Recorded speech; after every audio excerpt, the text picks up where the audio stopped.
What's up, everybody? This is D-Money with the CanesInSight Daily Podcast. Want to tell you about our good friends at Anijar and Levine Accident Attorneys. If you've been in a crash, someone you care about's been in a crash, you may be entitled to significant compensation. Don't go with a rookie. Go with somebody who knows the process, who has experts at every single stage of the process, who will treat you like family, who will make sure that you're protected, taken care of. Don't have to worry about anything except for getting the finest legal care and having your case handled by the absolute best. Take back control of your life. 1-800-747-FREE, 1-800-747-3733. Also want to talk about my friends at Caneswear. You can go to the store at Davie, Football Heaven, or caneswear.com if you're not local. Get the absolute best in Miami Hurricanes gear, Miami Dolphins gear, Inter Miami, Florida Panthers, Miami Heat, Miami Marlins. You name it, they have it. Absolute best when it comes to Miami sports fans merchandise and the best staff in the business. Ask anybody, they'll tell you. But if you're not lucky enough to go to the store, go to caneswear.com. Everything is available there, the spot where Miami fans shop. All right, we got the star of the show here. Joined now by Hurricanes quarterback and Canes connection athlete, Cam Ward. Cam, we're going to need you to bring that mic in as close as possible and project that voice, my man. How you doing today? Doing good. Appreciate you. So, man, we got to talk about a lot of things. You just got a chance to talk to the media for the first time in Miami a couple days ago, but we're very grateful to have you here with some of the best supporters of this program here with Canes Connection here at Titanic. Let's go back to your decision. Obviously, you had options. You had options to go to the next level. You had options to go pretty much wherever you wanted, right? At the end of the day, why was it Miami, and how have things been going, man? I mean, take us through these last few months here. I just think Miami was the perfect fit for me. For my last year of college, I wanted to be somewhere where I was the only piece that was getting added. A lot of schools had a lot to offer, but I was looking for more of the offensive line standpoint. Over my three full seasons that I played in college, I've been sacked a lot of times. Some sacks were on me, some weren't. So, I wanted to be protected. And, the first thing Coach Dawson and Coach Cristobal showed me was the offensive line. They gave up 11 sacks last year. And once I really watched the tape, they really only gave up 6. So, that got me fired up right there. Along the way with the receiving core, they're returning 3 starters back. We're going to add guys in the summer. A lot of defensive guys are coming back. Bain, Wesley, Kiko, who I actually got a chance to play with at Wazoo. So, Miami had a lot to offer, and I felt it was the best decision for sure. Listen, watching you today, there were some times where you had an hour in the pocket. It seemed like just watching it. I mean, has the offensive line lived up to the hype as far as what now you played with them and you've seen them against a good defensive line? Yes, sir, for sure. Especially Coop. Coop's the vocal point in that offensive line. Jay Riv, starting left tackle, coming back. Plug and playing Zach Carpenter, the Indiana transfer center. So I feel like the offensive lines are the least of our worries right now. I feel like the biggest thing we got to work on going to the summer, just continue to come together more as a team. And, that's going to take time, getting the new guys in, everybody learning everybody's personality. So it's been good. I'm just blessed to be here. We got to ask you about your transition to Miami in terms of like the city, right? You're from Texas originally, played in a completely different part of the country. What's it been like being down here in Coral Gables in Miami, especially this time of year where it's usually cold where you're from? It's been good. I mean, the biggest thing that I want to do making that decision was get closer to home. Having my families fly 6-hour flights, then driving an hour and a half to get to Pullman, Washington, that's a lot on their bodies. So, I want to, have them have their input in the decision. But, life's been amazing since I stepped foot on campus. From the team, everyone's been real respectful of everybody, no matter where you're a scholarship, no matter where you're a walk-on. Everyone respects everyone, and I feel like that's how it should be. So, I feel like just the things that we've accomplished so far, then our 15 practices are only going to get us better come August 31st. Listen, in your interview, I heard you talked about catching mangrove snapper out here. Listen, you said you wanted to catch a mahi. When you said that, I got like 10 texts of people like, man, I'll take him on the boat, no problem, man. We'll take a mahi, we'll take marlin, sailfish. So, I mean, tell us about, fishing back home, and what do you like about fishing? So my dad put me on fishing. I've been fishing since I was probably about 5 years old. In Texas, we don't got the species that it is down here. We really just catch reds, drum, I actually caught a flounder for the first time in, I believe, like 8 years before I actually came up here. That might have been some good luck for sure. So, I love fishing. I just like sitting out there by the water, even if I don't catch nothing. It's just something to ease my mind, get away from football, and really just get off the phone. Yeah, man. Listen, you got mahi, you got sailfish here. Before you get to camp, man, you got to take advantage while you're here, man. You're the quarterback. You can't be catching mangrove snapper, man. You got to be getting the big things, man. What's going on? I would do the sailfishing for sure. I got the sailfishing. There we go. We'll take care of you. Cam, I wanted to talk a little bit. We talked about the offensive line, which is one of the big reasons you came here. But that receiving core, that tight end core, some of the talent around you. Just talk about some of the guys that stand out and the relationship you build with them, because talent's always important. But that trust, we were just talking about it. We saw you mentioning a guy like Isaiah Horton, saying he's a guy who could take that next step. Who are some of the guys right now that you're really excited to work with this season? I'll probably say the first one is Elijah Arroyo. He'll be the starting tight end for us. He didn't make a lot of plays today, but the whole spring he's been killing.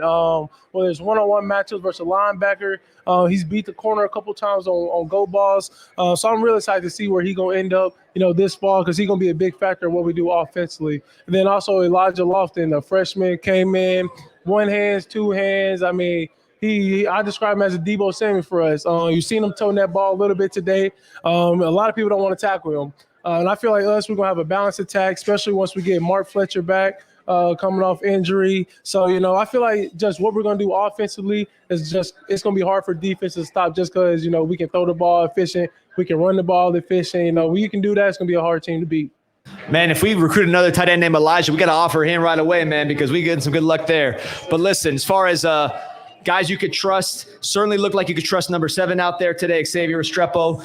Talk about that connection, and he threw the ball pretty good. You think he's trying to come for your job there? How do you rate his arm strength and his quarterback ability? We got a little thing going in quarterback room. If you throw a good ball, we call it a seed. So I told him after he threw, it really should have been a PI. I told him after he threw, it was a seed. They kind of knew we was running. Coach Dawson going down the sideline, he talking about 7, is your arm ready? And then the whole defense heard it, so they knew the play was coming. But Strep is going to be that guy for us this year. I plan on him having the same season, if not better, than what he did last year. The plays that he makes and one-on-one coverage, the way he can turn his body and move versus zone, it's elite. I got a chance to play with a lot of good slot receivers throughout my college career, but I think he's the best one. Cam, we got a question that has nothing to do with football. We've been wanting to ask this to you for a while, but when you were on your visit, there was a picture that went pretty viral. You ran into a famous musician from Miami, Rick Ross. Just talk about that, meeting him, and was that kind of like, man, Miami's a little bit different than Pullman, right? It's a lot different than Pullman. A lot. It was good, though, for sure. Just coming out of there, because that was the first time I got to meet Rohan Marley. It was the first time I met him. I didn't even know he played football here at U. So I'm still watching all the U documentary stuff right now. I'm getting caught up. You got to give me some time, though. I'm getting caught up. But, meeting him, it was good, though, because, I listened to a lot of his music. Not like not the new stuff, but the old stuff. I like the old Rick Ross. But, him, getting a chance to meet him, I got a chance to talk to him outside of Prime 112. I have a number. So, he's a good dude to know. But, the stuff that he's done for this city, the stuff that, he's going to do for our football team, supporting us, being there at Hard Rock, with the fans. So, I'm looking forward to it. Listen, you were not a guy that was 5-star since you were a baby, as far as the ratings. You're not someone who's been training, you've seen those guys, right? You see them on social media and they're known as the guy the whole time. You were out there playing basketball and doing other sports and doing all those kind of things. How much do you think playing basketball, competing, being underrated has made you the quarterback that you are today, whereas some of those other guys sort of faded away after the hype died down? I think it's one of the reasons why I am here, just because I carry that with me every day. Every time I step on the field, you don't know when it's going to be your last. Every time I step on the field, I feel like I'm the baddest one out there. And so, when I get a chance to lace up those cleats, I know it's only 100 people who I care about, and that's the guys on our sideline, and the fans and the family and my family in the stands. So, every time I get on field, I don't take it for granted. I always praise God. I'm keep doing that. And hopefully one day I'll get to where I want to be. And let me just follow up on that. Playing basketball, right? Some people, they train year round. You know, they're not competing. They're not playing games. They're just training to be a quarterback. You were playing basketball. From what I understand, you were a nasty point guard. How much do you think that has helped you right now as a big-time quarterback? That helped me a lot. I think that's the reason why I can move like I can in the pocket, just putting myself in different body angles, different positions. And I also played baseball growing up. I was a shortstop and pitcher, so that's why I get a little bit of my sidearm. But you know, I think today a lot of kids don't play multiple sports. I think they end up hurting them in the long run because your body's not used to making different movements. But then when you finally hone in on one sport, you have every tool in your toolbox. I mean, I know you've been compared to this guy.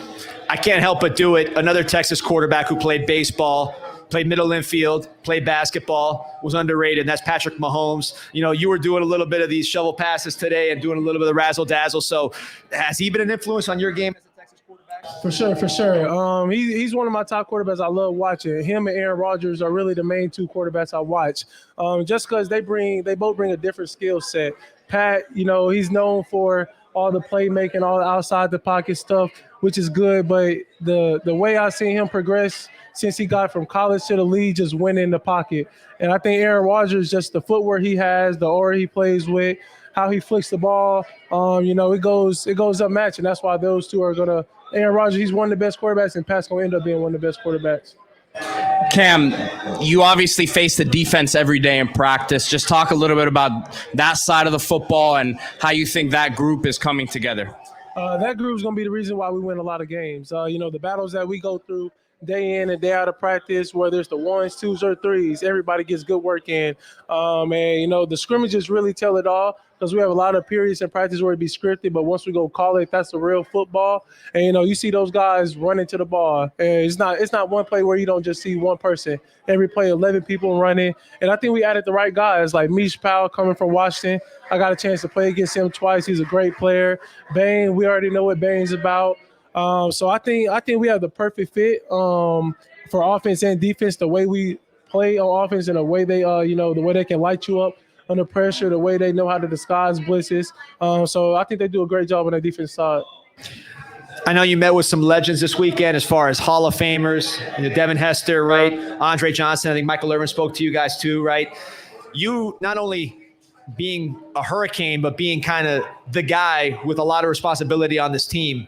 How does that hit you when you know that all these legends are watching you on Saturdays and putting a lot, you know, of faith in you to bring this up? It's good. I mean, you know, who wouldn't want to be in this position right here? You know, if you'd have told myself if I coming out of high school been a 0-star recruit, end up playing Power 5 quarterback, I'd have told you it's true. If you said been in Miami, I don't know if I would have told you that. But you know, it's a blessing though to, you know, have guys like that who want to pour into you, who want to pour into the football team. Because at the end of the day, we all trying to win. Y'all want to see us win, and we want to win. And, you know, that's what we plan on doing this year for sure.